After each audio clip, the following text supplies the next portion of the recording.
Hi everyone, we're gonna continue with chapter 9 regarding foundations of behavior.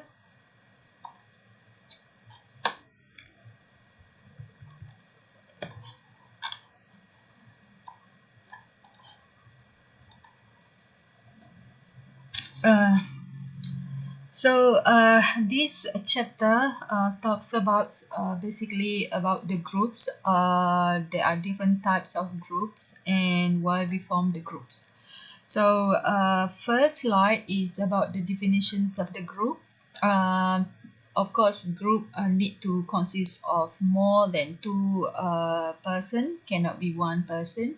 So a group is defined as two or more individual interacting and interdependent with each other, and also who have come together to achieve particular objective. So they form a group, need to be two or more individual within the group. They interact with each other and interdependent between each other, and they also come together, form a group to achieve particular objective. So a group can be either formal or informal. When we talk about formal groups, is referring to the definitions that come from organizational structure. What is meant here, normally formal group in the organization is referring to what the organization define. For example, maybe they give the teams, the employees to work under the team based on the positions that were appointed. So here, for example, a line flight crew defined by the organizational structure because they've been given work assignment to complete. So they must follow the directions based on the positions and also the order from the boss or the managers. So for example, what we this actually the slide I show this slide because to show that group consists of two persons or more. So two or more, that's the definitions of the group. They form the group with a particular objective and they interact with each other. So when we talk about formal group, they are based they form a group because of the work related functions that's mean based on the organizational structure. Maybe they form a group because they want to achieve something, so that's why it said it's formal group, because based on what the organizations or the manager give them based on the positions that they hold within the organizations. So informal groups is referring to informal alliance that are neither formally structured nor organizationally determined. So they form a groups, nothing related to the organization, nothing related to full completing the task, but just as a casual group meeting. For example, employees having lunch together. They didn't form a group, but because they come always eat lunch together, people will see them as a group. So the informal group instead are naturally formations. That means they form a group in response to the social context. Does not necessarily means is assigned by the organizations for them to form a group. So formal groups is based on the task or a requirement by the organization sometimes. Informal group just a normal or natural formations of the group just for social needs or social context. Okay, why do why do people form a group?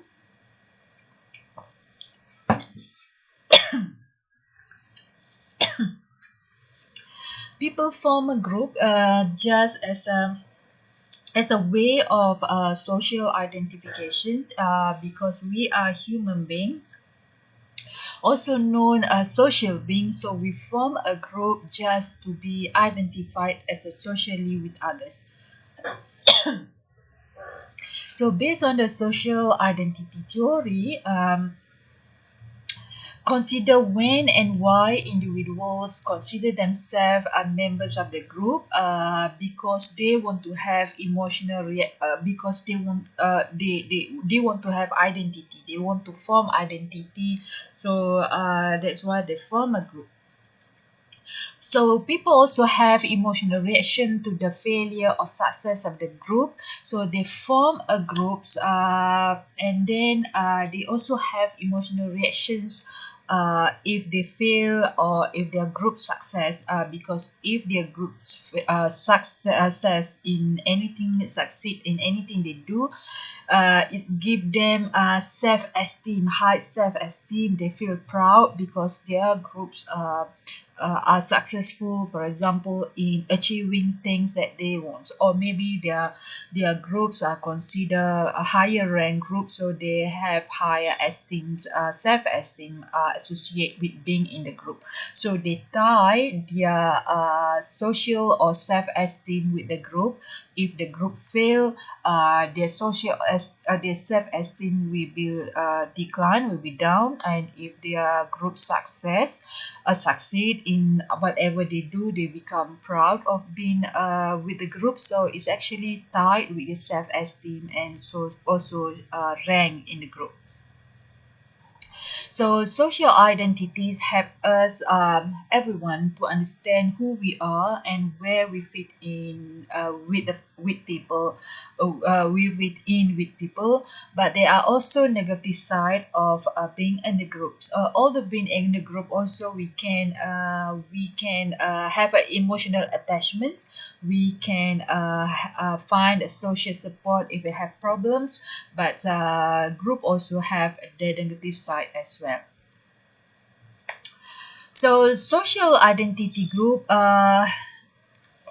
within the group we may develop many identities, for example through relational identifications and also through collective identifications. So relational identifications is related to the roles that we connect with each other, and collective identifications is related to the characteristics or aggregates characteristics of the group that we connect. So collective identification based on the aggregate characteristics. Relational identifications relate to our role in relationship with other members in the group. Okay, previous slide, I mentioned about being in the group can have a negative side as well. So normally the biggest downside of being in the group, or what we call it being identified with social group, being identified with a social group could encourage in-group favoritism. That means we tend to have high regard about our groups, but we tend to disregard or undermine or just maybe look negatively on other groups. So this what we said, in-group versus out-group. So in-group belong to our groups, all positive about our groups, versus out-group. So we it's like in a mesh. Our group is the best, their group is the worst, something like that. So in-group favoritism occurred when we see members of our group as better than other people. So basically we tend to have favoritism toward our group. We tend to say that our group is better, members of our groups are better than members of other groups. So other group, they may belong to many groups, many groups, but we consider they all belong to out group. So those who have similarity with us, maybe based on the race, maybe based on the company, maybe based on gender, is belong to in group. So whenever there is an in group, there will be necessity. That's mean wherever there is in group, there will be out group. So we tend to compare our group with other groups. So and then we tend to have a bias, good thing to consider come from our groups, and then bad thing come from other groups. So normally when we talk about in groups and out group, we tend to make a comparison between our group with others. Normally our groups are always better, always good, other groups always bad, or always weak, negative, and so on. So there is often animosity between them. So especially if we belong to in groups, we tend to say, or we tend to always think negative about other groups or out group. So this actually the slide to show clearly the differences between in-group versus out-group. So in-group favoritism, we tend to say our group is the best, our group is good, all the members are better than the members of out-group, of we consider them. So our groups we see here is like an angel, but other groups or them like a demon. So we tend to say we are better than them. So that's basically in group favoritism. And social identity traits are the division between in-group and out-group actually can lead to development of social identity traits, which is akin to the stereotypes trait. Stereotype traits, we tend to generalize or misjudge based on generalizations of the group. So whoever belong to the groups, we tend to say they belong to the generalizations, which is not true sometimes. So individual believe they will be personally negatively evaluated due to their association with a devalued group. So basically, because of in-group versus out-group, we tend to always look at other group as something inferior than us. We are superior than them. So if someone belong to the groups, to other groups or out-groups, or we is stated here association with the devalued group, that's mean the other groups or the out-group. If there are some members belong to the out-group, they sometimes, if deal with the other people from other groups, they sometimes will feel personally negatively evaluated by other groups. So they may lose confidence and also performance effectiveness. So let's say in the organization, there are only a few minority working with the majority of employees. So this majority may come from different backgrounds, or the majority may come from the similar background versus the minority from different kind of background. So minority, because of in-group versus out-group, minority tend to belong to out-group. So minority sometimes will believe that they will be personally negatively evaluated because they are associated with the out-group. So they may lose confidence when dealing with the majority, with those who have a kind of in-group perceptions, belief about themselves. So this actually can affect performance effectiveness of the members from the out-groups. So all group members, so when we talk about groups, all members in the group actually can be considered as actors, where they play their own role. So in the organizations or anywhere, if they belong to groups, the members are actors playing the role. So what is role? Role basically is a set of expected behavior patterns attribute to someone occupying a given position in social units. So basically, role is actually the expected behavior, what the person should behave based on the positions given. For example, if they are security, we expect what are the behavior patterns of security. So is depend on the positions. So we can expect the positions or the job based the behavior patterns based on the position or the job.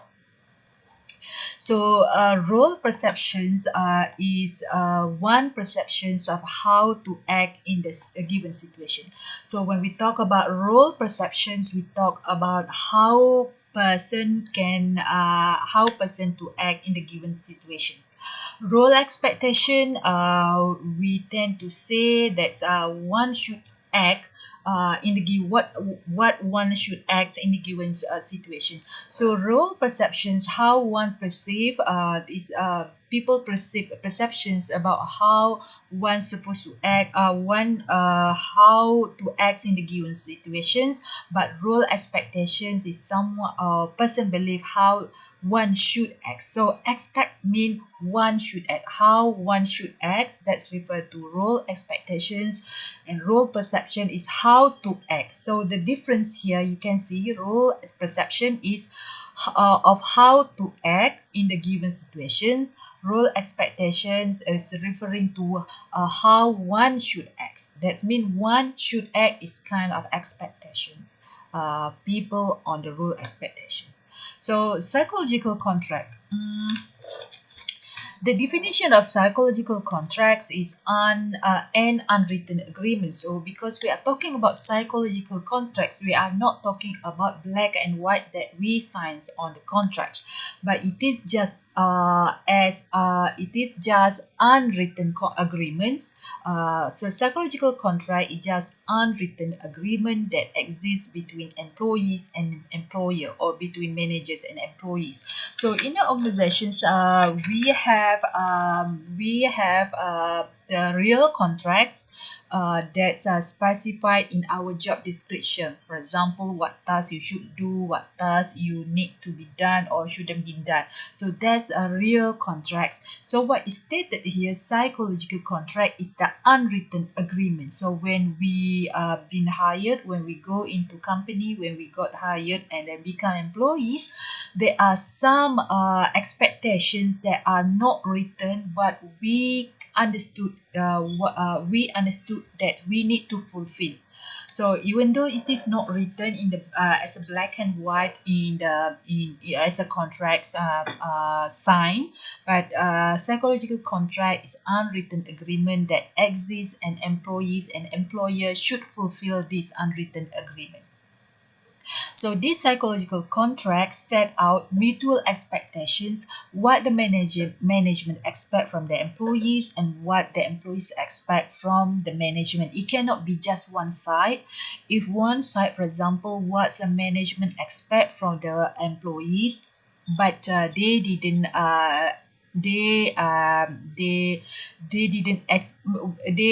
not required employee to expect from them, is not fair, because unwritten agreement is a mutually expect from each other. So if role expectations as implied are not met, let's say on only one side, employees try to fulfill the expectations, but the organization didn't fulfill the expectations, then there will be negative repercussions from the offended party, from either the employees or the managers or the organization who didn't fulfill the expectations. So I have this slide to make it clear about the psychological contracts. Is referring to unwritten agreement between the management, between the organizations, with the employees or workers, indicating what workers expect from the management and what management expect from workers. It's not written, but is expected from each other.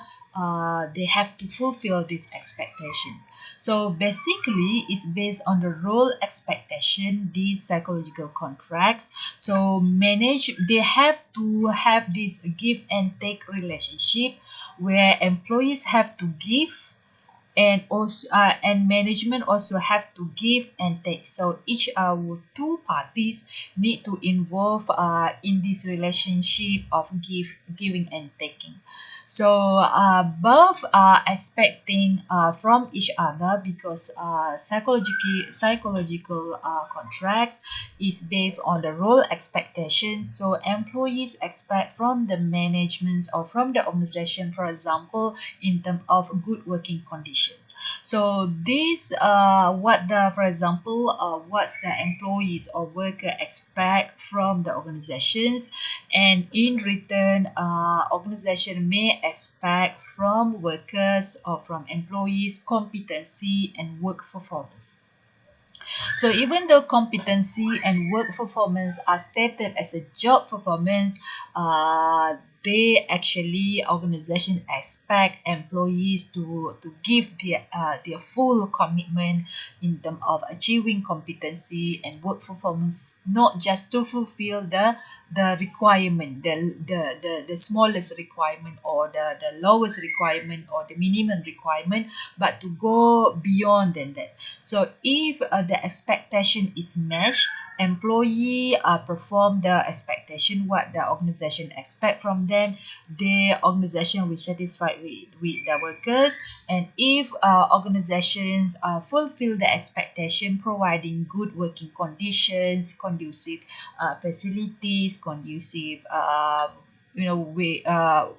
environment, so employees satisfied and also organization satisfied, so the psychological contract is established or is met.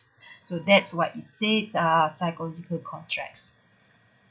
Okay, we move to role conflicts. Role conflicts is basically one role conflicts in conflict with each other. So in our life, we have so many roles. We just not carrying one role, but we are carrying many roles in our life.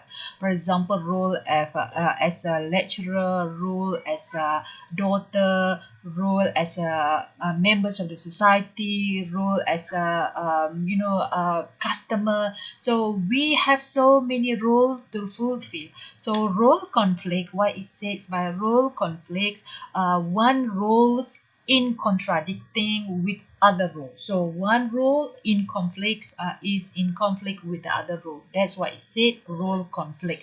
So according to textbook, what is meant by role conflicts is a situation in which an individual face divergent role expectations. Divergent mean different kind of role expectations. So two or more role expectations that the individual are carrying are mutually in contradictory with each other. So one role or two roles or other roles that they carrying in conflicting with each other, so they experience role conflicts. So we can also experience inter-role conflicts when the expectations of our different separate group are in oppositions. Like I mentioned, we belong to many roles. We are carrying many roles, many group we belong to. So all those roles within the groups, within the society, the company, and so on, the expectation of one role from one groups different from the other groups. So they are all separate and in opposition with each other, so it will be in chaos. So we will experience role conflicts, and when we experience role conflicts, we're going to experience high stress, for example, high depressions, because feeling high depressions, feeling not in a good mood because of the role conflicts. For example, it's stated here during merger and acquisitions. What is meant by merger? Merger mean one company merge with the other company. Acquisitions mean one company acquire or buying another company. So for example, during mergers where one company merge with the other company to become one, so the employees from one company have to work with the new company, so they may have some identity clash as a members. Maybe in the original company before the company merge, this person has to fulfill some tasks. When the company merge with the other company, so these employees have to fulfill another role. So these employees will experience some role conflicts, especially at the beginning of the merging process. Okay, role playing and assimilations. Okay, rule. There's a experiment done by Philip Zimbardo. He's from Stanford University as a psychologist from Stanford University. He has done experiment called or known as prison experiment, where he experiments the roles of guard and the prisoner. So he creates a prison, just kind of he creates, it's not a real prison, but he just creates like a place where it look like a prison, and then he assigned a student, a law-abiding students, with the role. These students are emotionally stable. These students are not having a problems, emotional problems. These students that he hired are actually emotionally stable and physically healthy. So we cannot say that these students that been hired are actually having problems with health or with emotions. So he hires few students, and he assigns the role of to the students as some as a guard and some as a prisoner. So basically, these students are not prisoner, but they are just hired to act as a guard and to act as a prisoner. So and then Philip Zimbardo established some rule, so they have to act. So those who are assigned as a guard and those who are assigned as a prisoner, they have to act based on your rules that been given.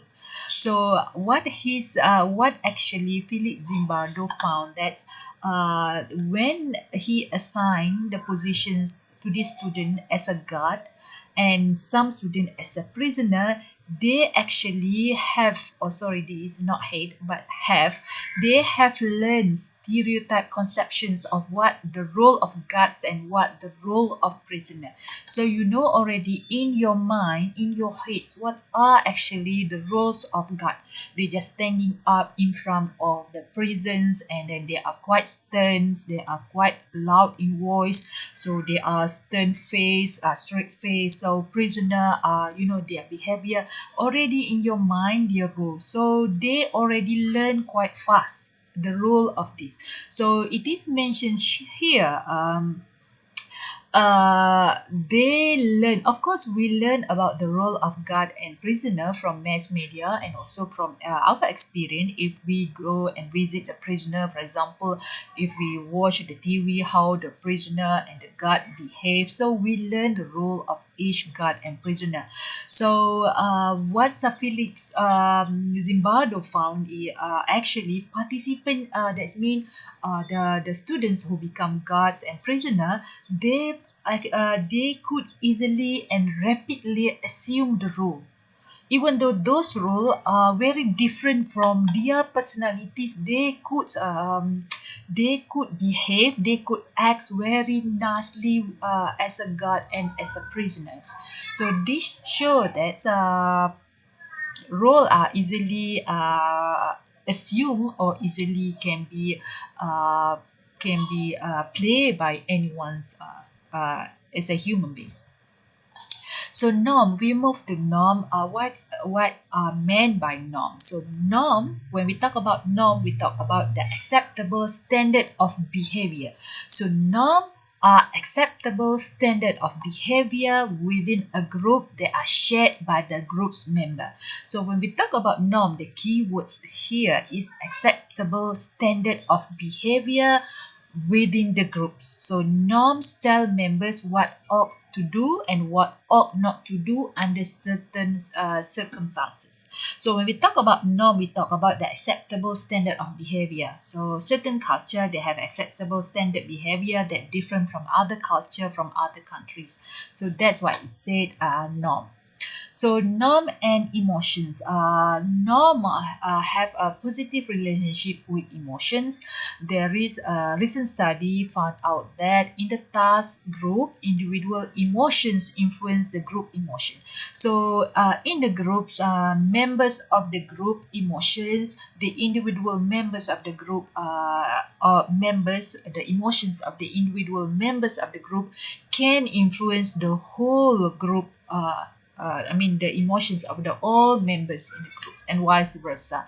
So the groups can influence the emotions of the group as a whole, can influence can influence the members individually, and also emotions of the individual members can influence the whole members of the group. And researchers also found that norm dictates the experience of emotions for the individual and for the group. So that means norm actually can have a strong influence on the emotion of the group, whether the groups need to behave or need to have certain emotions. So norm dictates what emotion should be displayed for among the individual or amongst members in the groups. So in other words, people grew to interpret their shared emotion in the same way. So basically, because norm is a standard acceptable behavior, so members of the groups that belong to that society will behave based on the acceptable standards, and it is also based on the emotions. They should display the emotion that are acceptable by the standards, by the norms, and they also learns about what emotion should display and so on based on the norm. So everyone in the groups who share the same norm may interpret the emotions in the same way. So when we talk about norm, we talk about this experiment is actually been known as Ash experiments. So Solomon Ash experiments, where he hired a few students to interpret about these two cards. So there are two cards being given to the students to identify. For example, the first card X, this length of the line, and then in another cards, the second card, they have 3 lines. So the instruction is which line A, B, C has similar line as the X. So Ash experiment this, so he hire few students, and then he hire also some researcher to just act or pretend that they didn't know. So Ash hires some researcher saying that this is very obvious line. So here very obvious X equal to B line, isn't it? So very obvious, this is higher, this is taller than this one, this is lower than X. So everyone who see this in the first place can differentiate that this is similar in line with B. But Ash, when he did this experiment, he hired few researchers to just saying wrongly. For example, he said this researcher that been hired said X equal to A. And then the next researcher that been hired to say X equal to A. So the other student, even though that's been hired to do this experiment, even though they already know that X equal to B in terms of line, but because there are two researchers that's been paid or been hired by Ash to just say this deliberately wrongly say this, so the other student just follow these two researchers just saying X is equal in line as A. So what he found out from this experiment, that people in the group tend to confirm with the other members. So if 2 or 3 members, even though they say wrongly this X equal to A, even though it's obvious to the other students who have been hired to do this experiment, they want to confirm with the group, so they just follow what the previous researchers said. So that's they found out. Ash found out that people tend to conform to the norms, what the other members said. So there are positive norms and relationship between positive norm and group outcome.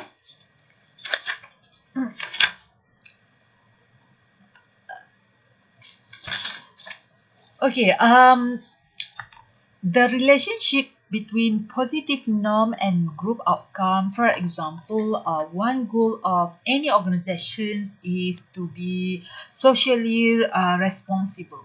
So this actually can have values on employees if the organization hold to this norm. For example, the organizations hold to the norm of following corporate social responsibilities, and then the employees may follow this norm of the company. So norm can have a positive outcome on the groups actually. And employees, because of they want to confirm with the norm of the organizations, they will align their thinking with the positive norm that being encouraged by the organization. So this actually the norm can increase or can grow stronger and have a positive impact on employees as well. Okay, positive norm may also beget positive outcome. So you know something positive will lead to something positive, something negative will lead to something negative. So positive norm will lead to positive outcome, something positive. So however, it's actually depend also. Not everyone is equally susceptible to positive group norm. Sometimes depend on the personality traits and personality social identity. For example, if the personality traits of the person is neuroticism or emotionally unstable, so the person itself is emotionally unstable, so very difficult for those kind of people with certain personality, especially emotionally unstable personality, to consider positive norm, to have positive outcome, because they themselves are not really positive, so they will not look at positive outcome as positive will lead to positive outcomes. That's basically it's depend on the personality traits and also person's social identity.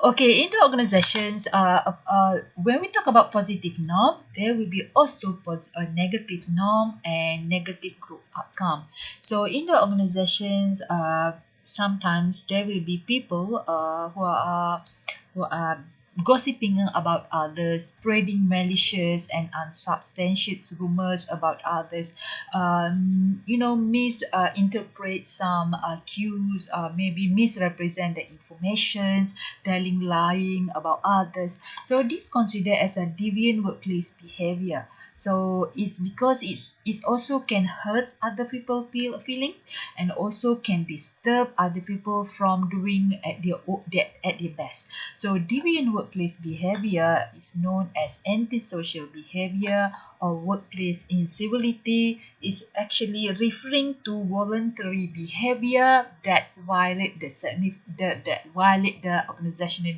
norm.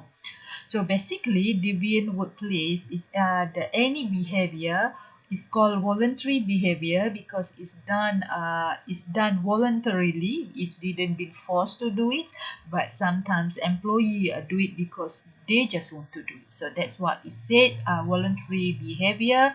However, this voluntary behavior violates the organizational norms and also could threaten the well-being of the organization and members. So if there are some people telling lies or spreading untrue information, malicious information, of course this will against the organizational norm, because organizations normally will have a good norms for the well-being and welfare of the employees. So this kind of deviant workplace behavior actually could threaten the well-being of the organization and its member. And then and its members, when this happens, is actually will affect negatively on employees effectiveness and organizational effectiveness as well. So deviant workplace behavior can affect employee commitments, cooperation, and motivations. People do not want to work in the place that have all the negative aura. People talk bad thing about the other employees.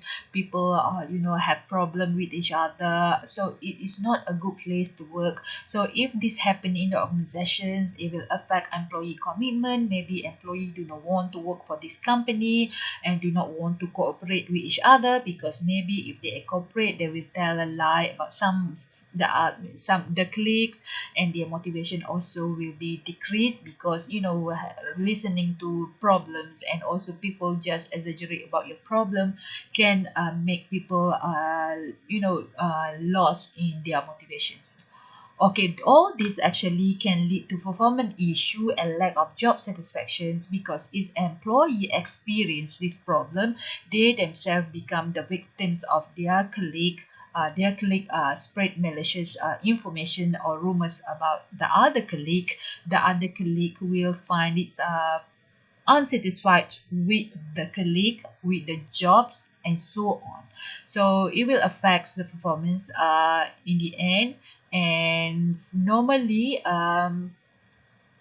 even though if you are working for the organization, maybe you do not like to engage in deviant behavior, but if someone or many people engage in deviant behavior, you also, if you belong to group, you will be more likely to do so, even when you're working in the group. So it said here, someone who ordinarily wouldn't engage in deviant behavior will most likely to do so, to engage in deviant behavior when they work in the group that also engage in deviant behavior. So this kind of contagious also.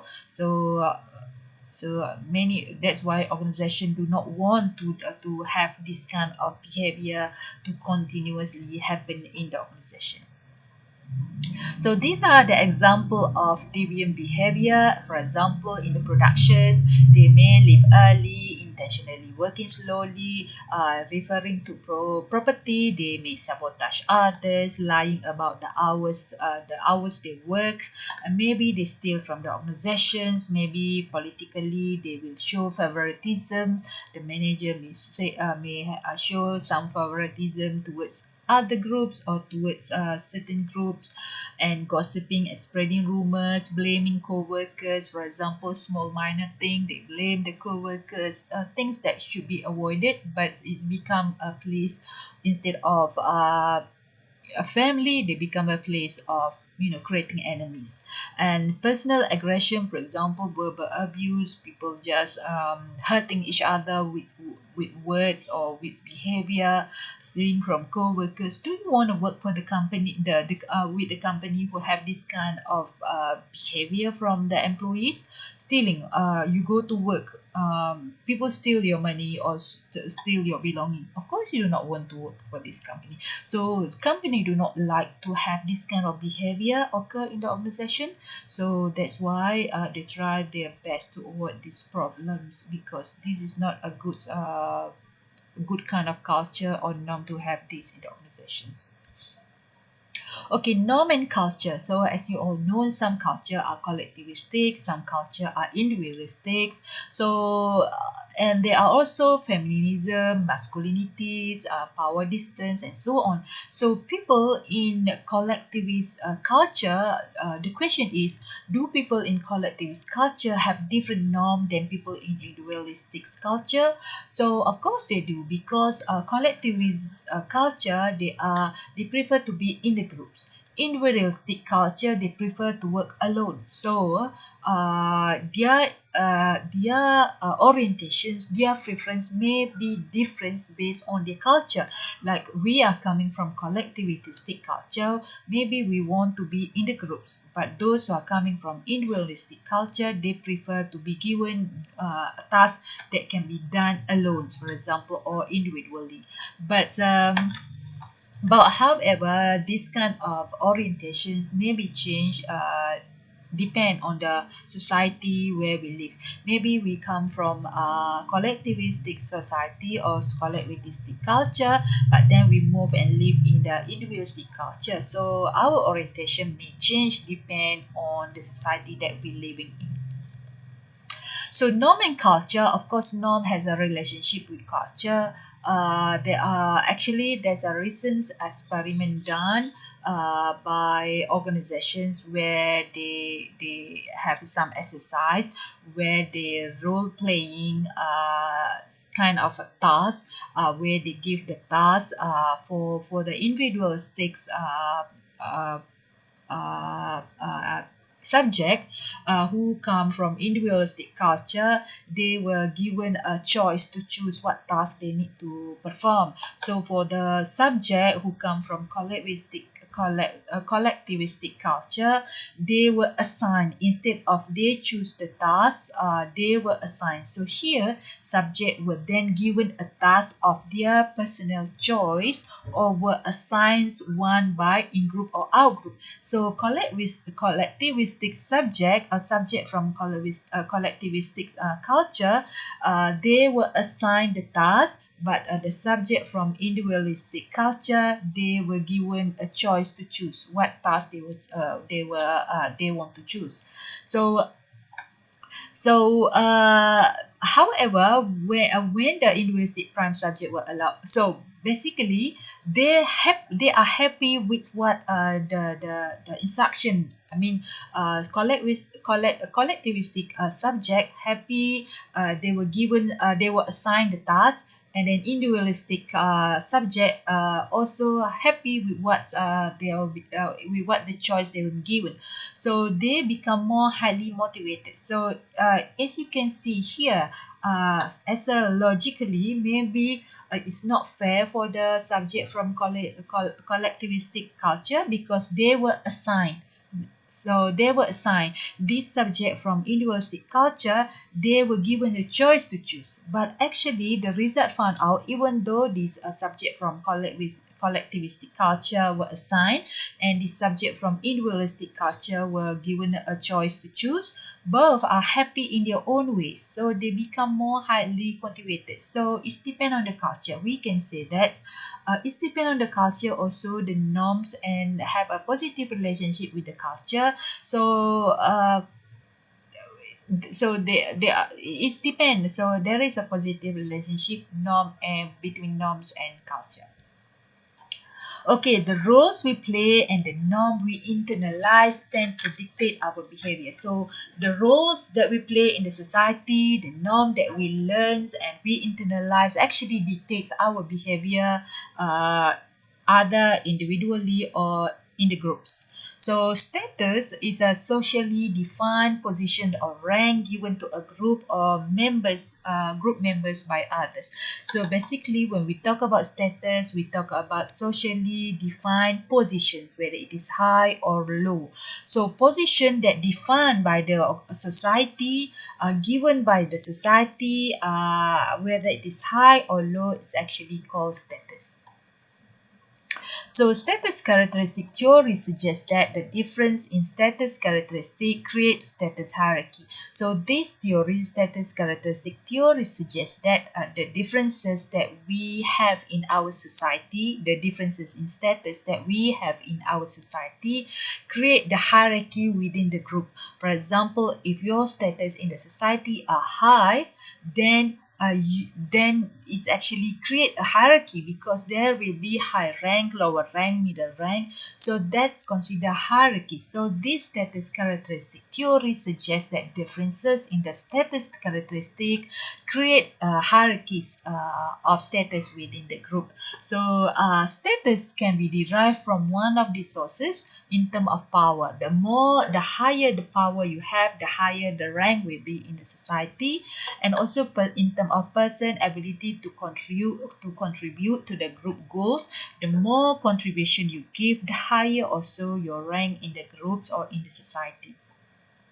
And also in individual personal characteristics. So in individual personal characteristic, for example, how friendly are you, how open are you, how honest are you. If you have those kind of good personality, approachable personality, you will be liked more by the society, by the group. So your rank will be high in the society.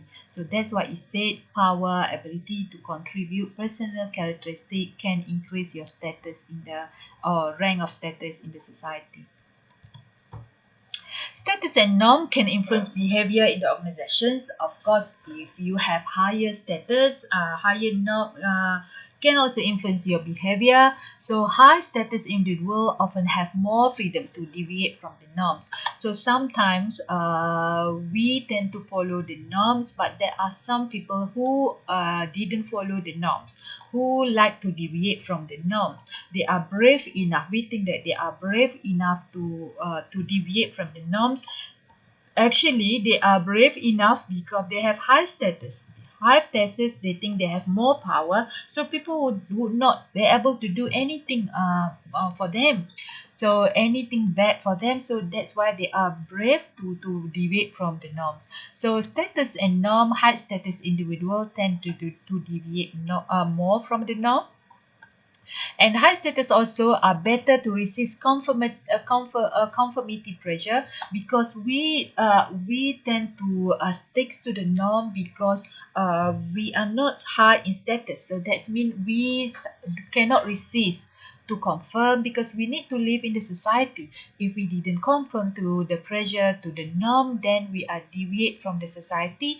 If we are deviate, we become alone. So we are not, it's like a wise man by norm. Is like there's a pack of wolf, or there's a pack of sheep or a cow, for example.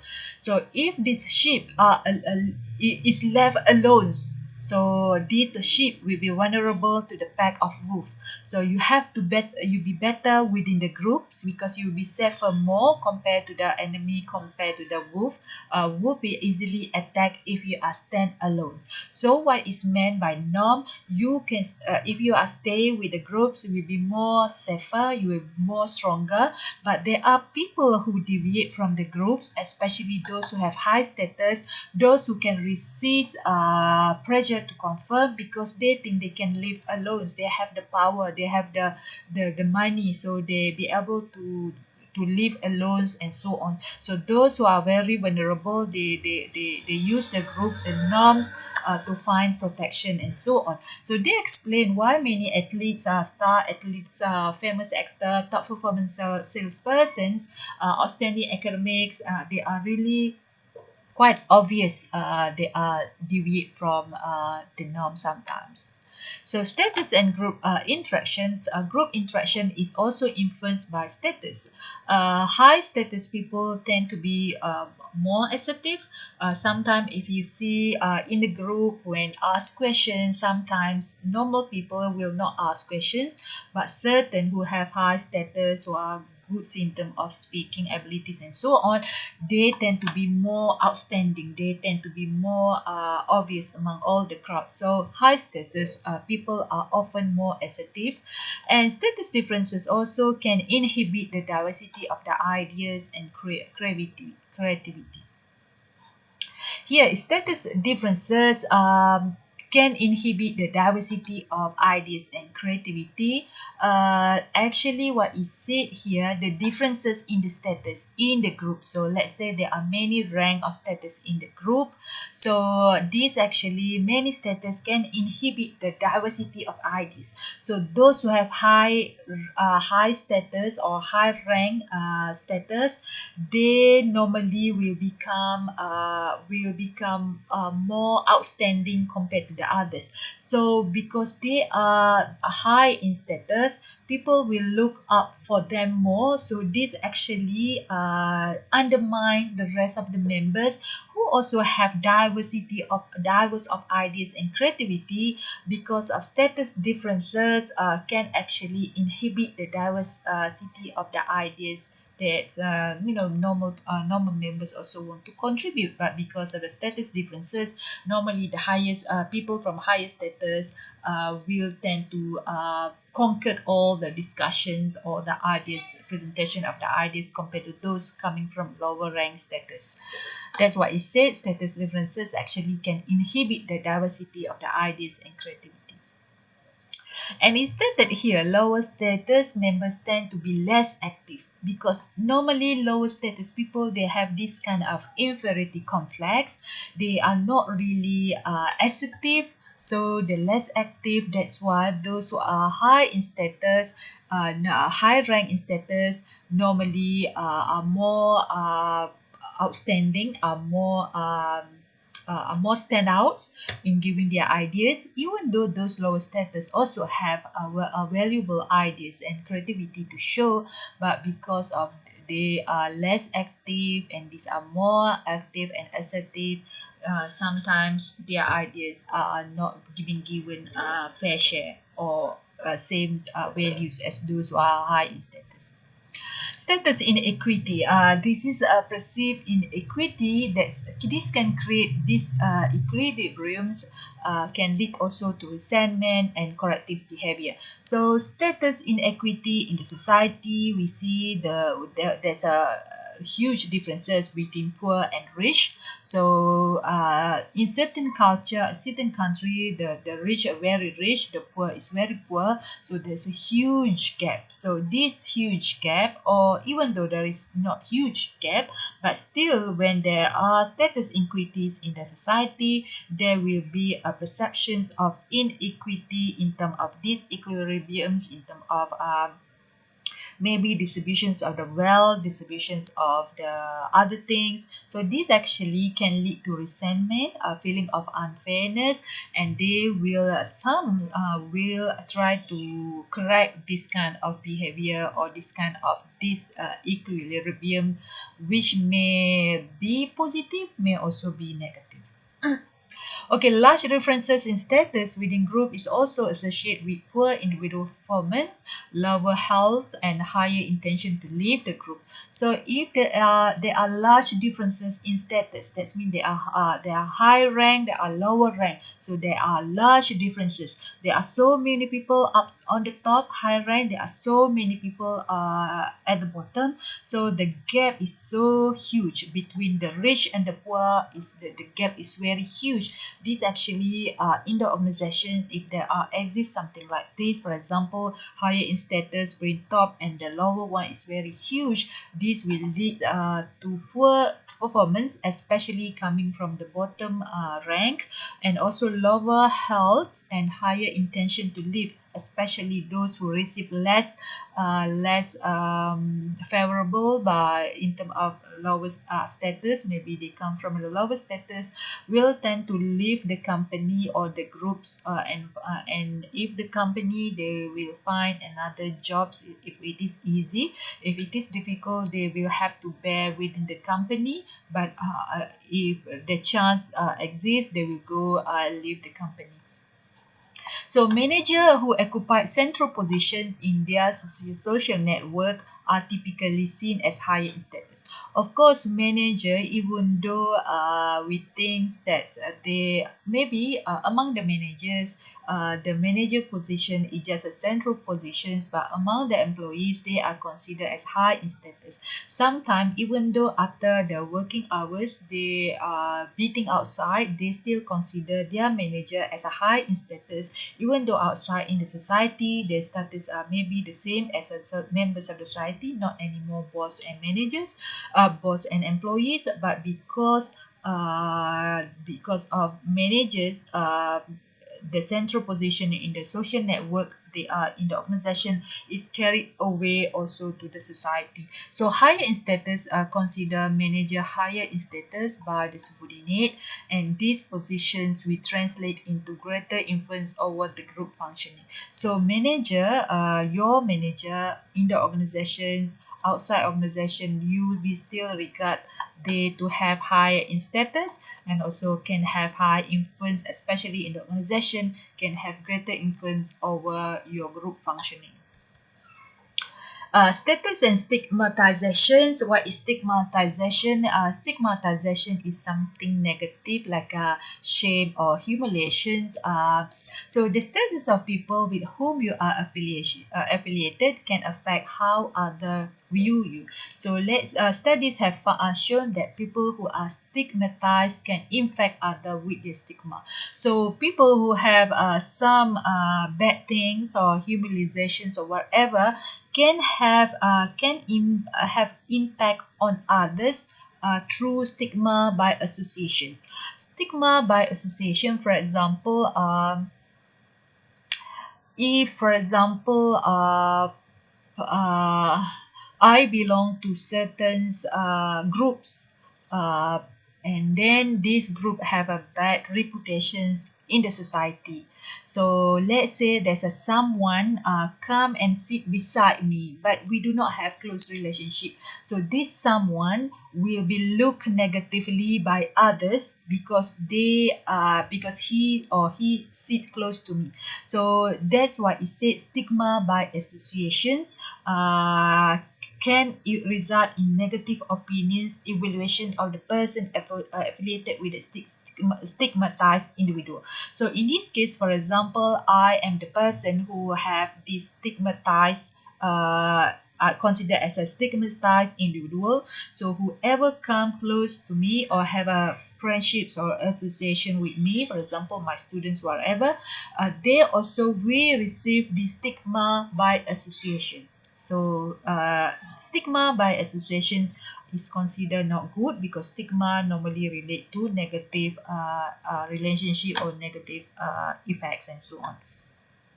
So group status early in life, because we early in life we learn about lots of things. So we also learn about us and them mentality. For example, because we belong to certain groups, so we know that's through upbringing or through stereotype, through socializations, we acquire us and them mentality, and this actually ensure polarization. So that's why in certain culture who have so many races, so many background, they are encouraged to integrate with each other, to assimilate with each other, because if not, they will experience polarization. Normally, when we talk about in-group versus out-group, we tend to, these polarizations of in-group versus out-group actually can create some negative aspects.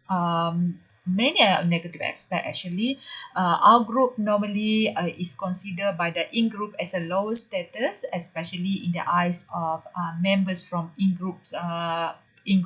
So when we talk about us and then we talk about in-group versus out-group. So those who belong to our group, we will look negatively or lower in status by the eyes of members from in-groups or associated in-group members.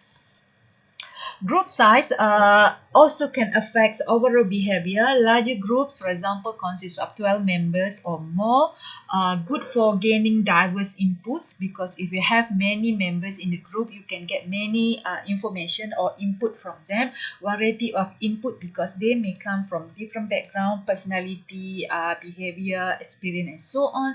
So you can get more inputs, different kind of input. Smaller groups, 7 members or below, are better at doing something productive with that input. So if you are large groups, more than 12 members, you can get more information from them, but large members having in the group actually are not productive, because you tend to do social loafing with each other.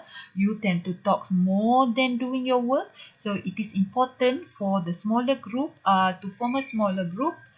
If you want to be more productive with the input or in whatever jobs you've been given, to be more productive, it's better to form a smaller group. So one of the most important findings regarding the size of the group is concerning social loafing. The more or the larger your group become, the higher social loafing will be. So social loafing is a tendency for the individuals or member to expend less effort when working collectively than alone. So in the large groups, so you tend to think that everyone contribute your ideas, or everyone contribute their effort in performing the task, but the other member also will think that the other members also will do the same. So you end up, okay, we can relax a bit, the other member will do the rest. So actually everyone in the group, if you are having a large group, everyone will think the same, so you end up doing nothing. So it is important to have smaller group, because smaller group you are becoming more responsible to compare to the larger group. So larger group individuals tend to expend less effort, because they tend to rely on others and others rely on others, so you end up relying on nothing. So a smaller group, they are more responsible, because they know they just them.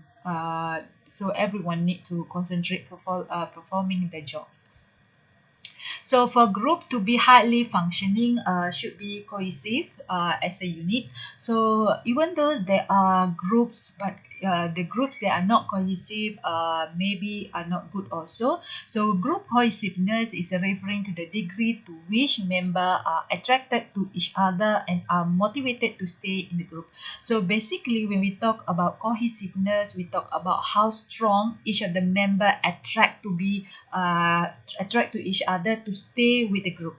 How strong, how committed are they to interact with each other, to stay in the group, to attract with each other, to stay in the group.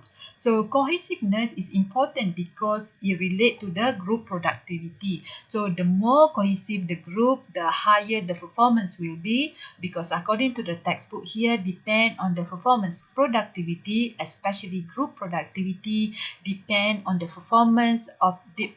norms. So the more cohesive the group, the higher will be the performance of the group.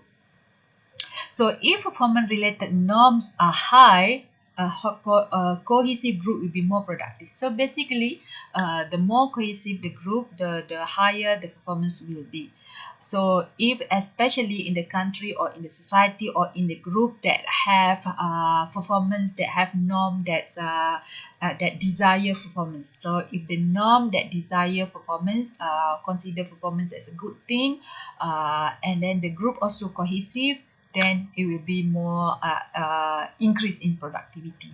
So if cohesiveness is high and performance norms are low, what's going to be? So even though the more cohesive the groups, if their norms in terms of productivity are low, productivity is still low. So here, looking at these diagrams, you can see here relationship to group norms and group cohesiveness and performance norms and productivity. So here, this line performance norms, this line cohesiveness. So if let's say group are highly cohesive And performance norms, their groups are influenced by norm. They are high. They are consider performance are good, so their productivity will be high. So if let's say the cohesiveness of the group is low, but the norm in the group regarding performance are high, their productivity will be moderate. So if, for example, the groups are this one is the group is the cohesiveness of the group are high. If the cohesiveness of the group are high, we look at this. We do not look at this. This is the outcome. This is the line. So if the cohesiveness of the group are high, the norms in terms of performance in the groups are low, so their productivity will be low. So if their group cohesiveness are low, but the norms in the group regarding performance are also low, that's mean both are low, so their productivity are between range low to moderate. So what we want actually is this one: when the group are highly cohesive, when the norm in the group regarding performance are high, so their productivity will be high. That's why it said the relationship between performance, the norms in the group are regarding performance and cohesiveness of the group. Okay, how to make a group become cohesive? Of course, to make a group become stronger, become cohesive, become united, it is important to have smaller group, because when you have more smaller group, the members become more committed to the group. If you have more members in the group, members are not really committed. Members are just become a member, a silent, a passive member. But if your groups are small or smaller groups, your members become stronger, become committed, become more active compared to if your groups are larger. Another way to encourage group cohesiveness by encourage agreement within the group's goal. So the groups must have some goals. So members must agree about the goals. So if members some agree, some disagree with the group goals, then there will be a deviation spread among the members, between the members. So try, if you want to make your group to become more cohesive, try to make groups that have the similar goals. All members want to achieve the same goal, so it's become more united, stronger compared to if goals are not agreed by all members. And also need to have increasing time members spend together. So that's why, in order to become more cohesive, the group member need to spend time together, need to come and then know each other, so that they be able to have a stronger, close relationship with each other. Another thing to increase group cohesiveness is by increasing the status of the group, especially in terms of difficulties to attain the membership, to become a group member. So if the members are easily can become a member for that group, so there's no exclusiveness about becoming a members of that group. So any people can become a member, so the groups become less cohesive, because they are not really want to achieve the same goal. They just want to become a member. So the more easier way to become a member, the less cohesive the group will become. And also try to stimulate competition with other groups. So when you have a competition, your group with the other groups, so the group become like a team together, become stronger. They have a close relationship as a team compared to the others, because now they are forming in group versus out group. So in group, they're normally stronger among themselves. In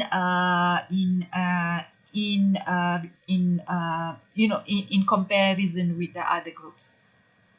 So number 6, how to encourage cohesiveness is by giving reward to the group rather than individual. So if you're giving a reward to the individual didn't think it is exclusive enough. But if you give rewards to the group, to the group, and the group is the members will work to fulfill the group expectations. I mean, when the rewards is given based on the group is better, because members will be identified with the group instead of giving reward to just individual members. If given reward to the individual members, members will not be identified with the groups. Another thing is physically isolating the group. Physically isolating the groups mean when you isolate your group with other groups, you become stronger. So members of the group become, try to rely on each other. When they rely on each other, they communicate, they cooperate with each other instead of compete with each other. So this is a good way to increase cohesiveness among members, which can lead to cohesiveness of the groups. Okay, final property of group is diversity, because we talk about diversity. Some members in the group may come from different background, different race, and so on. So this can increase group conflicts. If there are differences in the group, this will increase group conflicts, especially in the short terms. It is important for the leader, in order to avoid group conflicts, can get the group to focus on the task and encourage group learning. So when leaders, it is important to have group leaders who need to make sure that the group become more cohesive, so by focusing on the task and encourage group learning. So focusing on the task, people will cooperate with each other and learn as a group. This will be able to reduce the conflict and enhance discussions about the group issue. When they discuss, when they voice the concerns, this can be deal with. This can be they will find the solutions, and or they will find ways to address the issue, and this can reduce the conflicts and so on. So it is also appropriate organizational support and leadership. So having organizational support and good leadership can actually offset this kind of group conflict or any problems regarding the diversity or group diversity. Okay, diversity, because the group that have diverse members, the members have differences, not only in terms of obvious differences such as background, religion, and so on. If members can weather their differences over time, so they become more open-minded instead of focusing just on differences, but they're focusing more on the future, on how the positive aspect. So they will become more open-minded, creative, and this will make them do better in their jobs. So one possible side effect of having diverse team, especially apart from good, there are lots of good things. One of the possible side effects of diverse team, having diverse members in the team, especially those have a diverse differences in terms of surface levels characteristics. Surface level, if you still remember, is regarding the thing that really obvious. For example, race, religions, gender. So there are very obvious differences. It's called faultiness. So one of the side effects is called faultiness. Is a perceived divisions that split group into two or more subgroup based on individual differences. Sometimes because we are focusing more on the differences that we can see, for example, in terms of religions, in terms of race, in terms of gender. So we are divided by those kind of differences. So when we are divided, or we become the group, instead of cohesive, is become it split. Now when it split, is no longer cohesive, so this will be a problem. So sometimes the problem because of the differences in terms of the background and so on. So this faultiness, that's mean is a split of group into different groups. Maybe in the teams, in the team sometimes there are few peoples, and this person or people in the group may come from different races, different genders, different states, different values. The values is a deep surface, but we are talking about the surface level, such as race, gender, religions, what else. So actually can split. For example, in the group, let's say we have 7 members, and 2 are this race and the other one is this race. So it's very obvious when you discuss, you can see that there will be 2 groups. The one group belong to this, one group belong to that. There's kind of problems when we have many differences in terms of background in the groups. So that's one of the bad side, having diverse team members. But there are lots of good side. For example, they come up with different values, different ideas, creativity, and so on. So this is the one of the bad side effect of having diverse team is faultiness. So faultiness or split can have very detrimental effect to the group functioning, because it can reduce the group cohesiveness. When it is group when the group is no longer cohesive, it's like I give you an example just now, a pack of sheep with the wolf. So if the group is for example, in the group, if we is the sheep consists of 10, and then suddenly 2 of them are split with the group, so what's going to happen with the few of them? So the wolf will easily attacks the one that lesser, and the group that's become lesser become weaker. So that's why it is important to have to be stronger, to be united with the groups. So split can have this detrimental effect to the group functioning and also performance, because people are not united. People do on their own way. Sometimes it have a bad effect in terms of performance. They will not receive any informations. They will not, because many people have their ideas and so on. If they stay with the group, they will become stronger instead of they are alone. So in terms of performance also, split can have their detrimental effects to the group functioning and group performance. So in terms of decision making, group decision in terms of decision making, whether the groups make a better decision or individual make a better decision. So according to this, there are pro and cons of groups decision making. For example, group decision making, the pro, the good side of group decision making, group can generate more complete information and knowledge, because if you have more members in the group, they will bring more input, heterogeneity into the decision process. They will come with the ideas different way, different ideas, different creativity. So that's good for the complete information and knowledge. But this also increase diversity of views. That means this is also good, increase diversity of views. If people come from different different background, they have different way of learning, different experience, different ideas. So this can open up more opportunity to consider more approaches and alternative instead of just looking one way. If there are many members from different background, there are many ways alternative that can be achieved. However, okay, another things, increase acceptance of solution. So group decision making, because group, when people make a decisions as a group, members of the group tend to support the decision and encourage others to accept. So if group make a decisions, members tend to support more if one person make a decisions.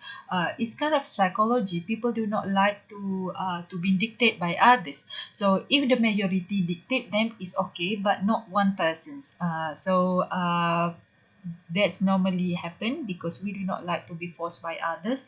But let's say the majority agree, so even though we do not like, but we comply with the decisions. But if one person decide on us, normally we tend to not really support encourage or difficult to accept that kind of decision. So weaknesses of group decision making: time consuming, because not because to wait every member to give the decisions, to decide on something, it takes time to reach the solution. Imagine if you have 50 members in the groups, or 10 members in the group, so everyone keep thinking and have problems, have this and have that. So at the end of the day, it will take more time to just decide on the simple decisions. So conformity to pressure, this is also problem with the group. So let's say there are few people in the group have different ideas, different opinions, but because the majority have, maybe there are few people have different ideas, so the one that have the minority of the ideas maybe were not willing to share the ideas because they're afraid that they will be misjudged, or maybe people do not like their ideas, so they tend to confirm with the majority, or at least with the person that have powerful they are powerful in the group. So sometimes in the group there are some individual that are more powerful than the rest. So this powerful person in the group sometimes decide on behalf of the group, not on behalf of the majority, but there are few members in the group decide, so the rest is like a want just follow, so the rest are conforming with the most powerful person in the group. So conformity pressure is not good also, because sometimes people disagree but have to agree with the group, because there are some people who are powerful agree with the decisions, with the whatever decision they want to make. So dominance of few members, that's what I said. Dominance of few members normally are the one with the power or high in status, high rank. So normally they dominance the groups. So if they are low and medium ability members, group overall effectiveness will suffer. This is also, for example, in the groups there will be some groups who have which have members who are not really good in terms of productivity, in terms of performance, in terms of intelligence, for example. This actually can suffer can affects the effectiveness of the group. For example, if among when you make a group assignment, for example, maybe three of the members are good but two members are not really good. So when you assign the task to do the task, maybe these two members cannot be able to do the task properly up to the standard, so it will affect actually the performance of the group. So this can affect also depend on the members. And ambiguous responsibility, because when they are, especially for group that are large, members become less responsible because they tend to rely on others. Maybe they think, oh, others will do, the others will do, so they end up no one become it's end up become everyone in the group become less responsible, compare if you alone, you know you are responsible because no one will do for you. So in the group, especially large group, responsibility of any single members is diluted, or we call it offset. Effectiveness and efficiency of the group decision. So whether it is effective or efficient for group to make a decisions. In terms of accuracy, group decision can be more accurate than decisions of the average individual, but less accurate than judgment of the most accurate persons. So basically, overall, in terms of accuracy, group decision can be more accuracy than average people, but less accurate than the most accurate person. So group decisions more accurate than average people, but less accurate than the most accurate persons. So in terms of speed, individual are quicker. Why individual are quicker? Because this the only one. Groups, they have a lots of members, maybe 5, 10, 7, 10, but individual only one person. Of course, one person will be quicker in terms of making decisions compared to groups. In terms of creativity, of course, group can be more creative because their ideas, the the informations may come from diverse background. So creativity in the group is better than alone. Acceptance, a group also better at accepting the final decision compared to individuals, because if individual make decisions, other normally will tend to not to accept, because they didn't represent them, they said. But if the group make a decisions, is this consider easy for the members to accept the final solutions, because the group represent also their voice.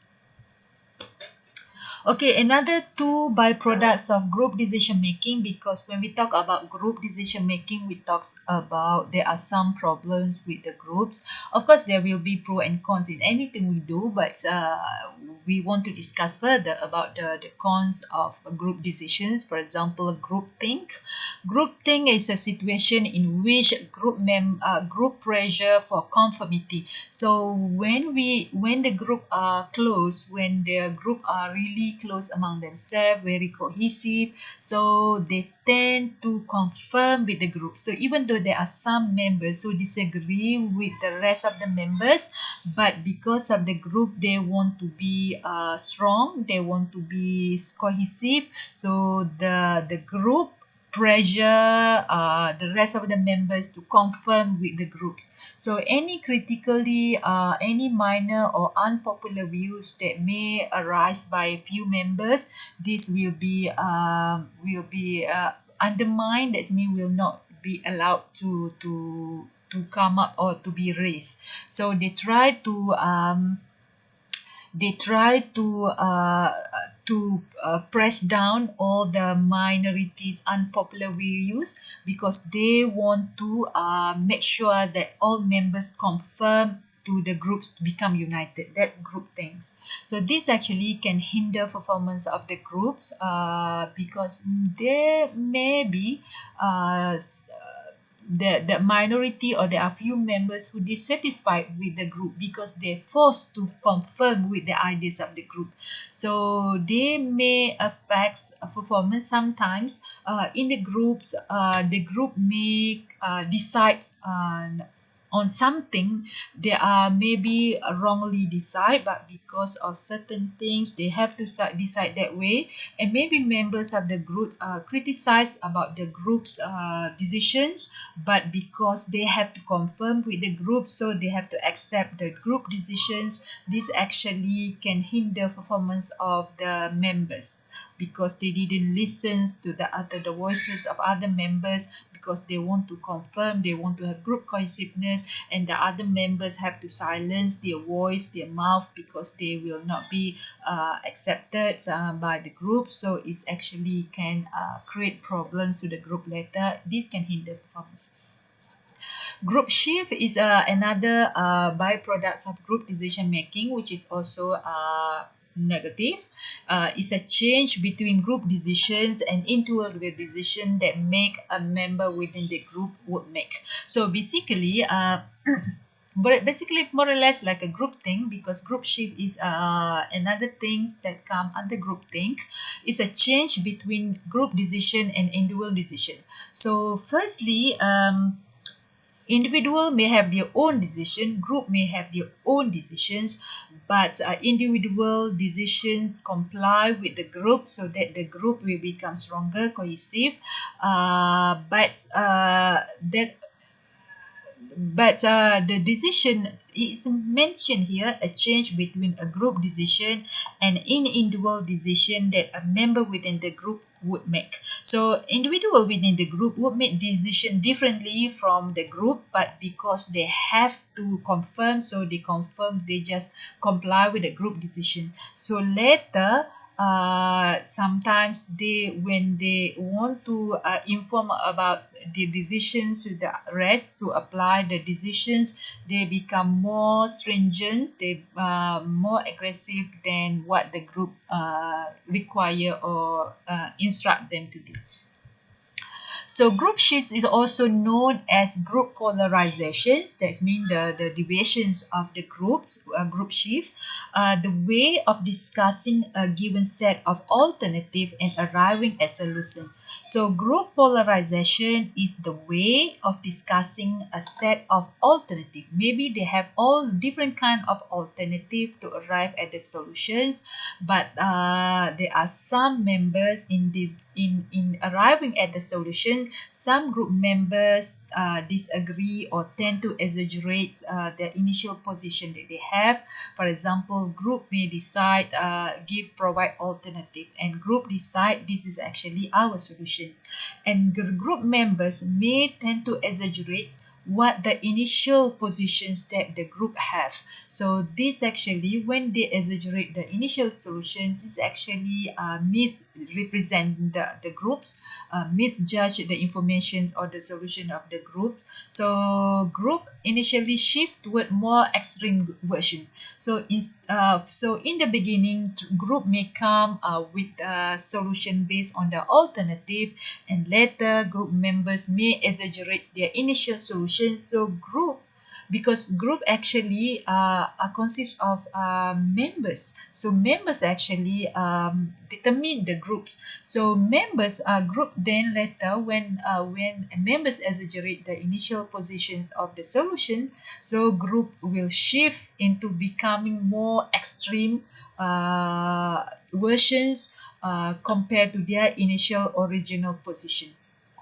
So here, original positions may be quite neutral or just a normal, but then because group members exaggerate the initial positions, and group tend to follow this exaggeration, so they move from a normal position into becoming more extreme versions of the group initial position. That's why it said group shift, because the group shift from initial to the latter. Initially, the group solution is just kind of considered normal, then they shift to become more extreme versions. So that's why it said group shift. So it's something negative, because the solution is the initial one, they hold the initial positions quite normal, but then they move into extreme version. So that's the problem comes, group shift. So most group decision making can take place. So there are different way how a group can make a decision. The first one is interacting groups. So where interacting groups, where group make a decision, where they meet members meet face to face, and then they rely on the verbal and non-verbal interactions to communicate with each other. So basically, they come and meet together face to face, and then they watch the verbal and non-verbal communications interaction between the members. And then groups, sometimes they censor themselves, they filter themselves, and pressure individuals to confirm toward the opinions. I mean, to confirm the opinions, to confirm with the groups. So they censor themselves. That means they, even though they disagree, but they censor themselves. They comply with the pressure. Members comply with the pressure to confirm with the opinions. That's with the majority of the opinions. That's interacting. Brainstorming is another way of group making decisions. Brainstorming can overcome pressure. This because of problem of pressure to confirm, this actually leads to bad negative impact on the group. So one of the way to avoid conforming with the groups, especially when the decision is not good, is to have brainstorming.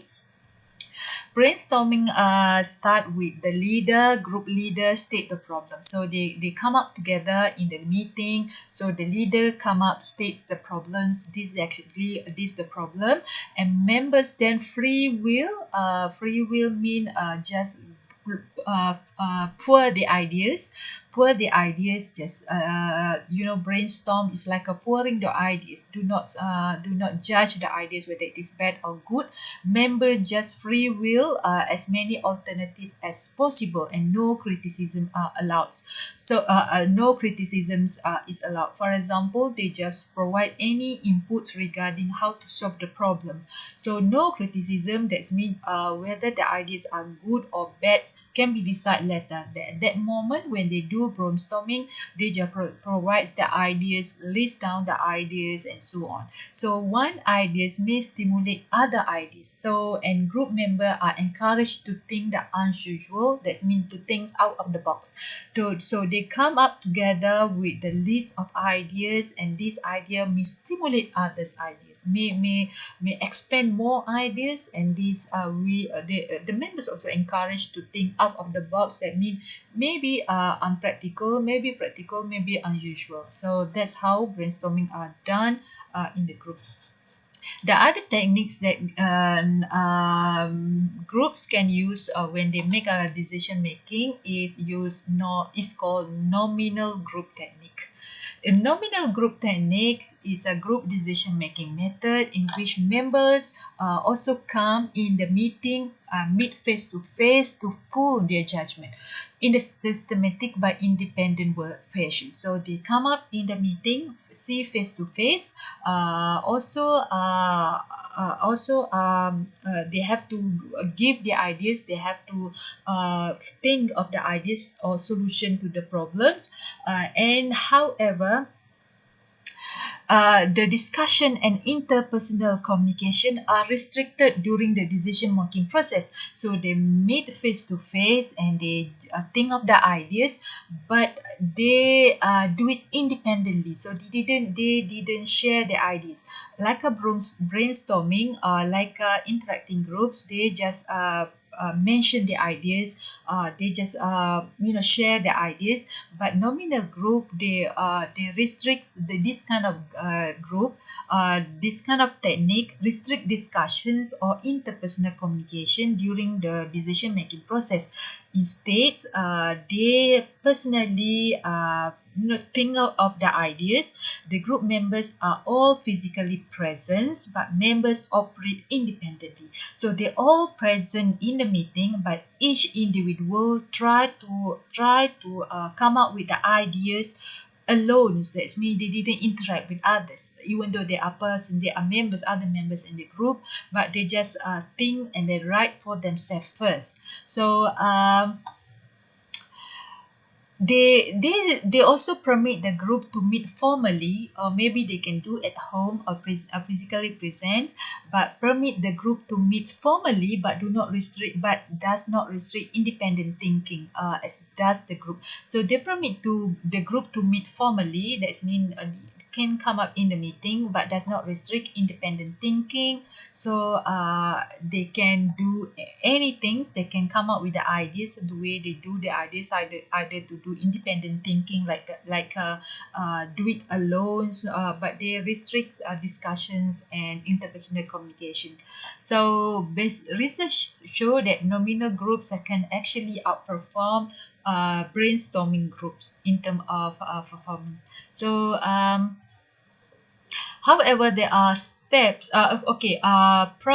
This is actually the steps in in using this kind of nominal group techniques. The first step is I already explained here, but I just repeat how the steps of nominal group technique are used. First, how nominal group techniques. First, a problem is presented. So now problem is presented so that all members know about the problems that need to be solved. So each member independently writes his or her idea about the problem. So they independently think what are the ideas or practical ideas to solve the problem.